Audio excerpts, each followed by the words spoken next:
உன் கருங்கூந்தல் குழலாகத்தான் எண்ணம் தோன்றும். உன் காதோரம் உரையாடித்தான் ஜன்மம் தீரும்.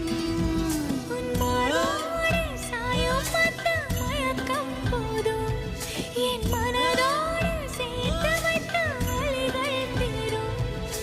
காதல் ஒன்றை தவிர என் கையில் ஒன்றும் இல்லை, அதை தாண்டி ஒன்றும் இல்லை. பெண்ணே பெண்ணே நீ இல்லை.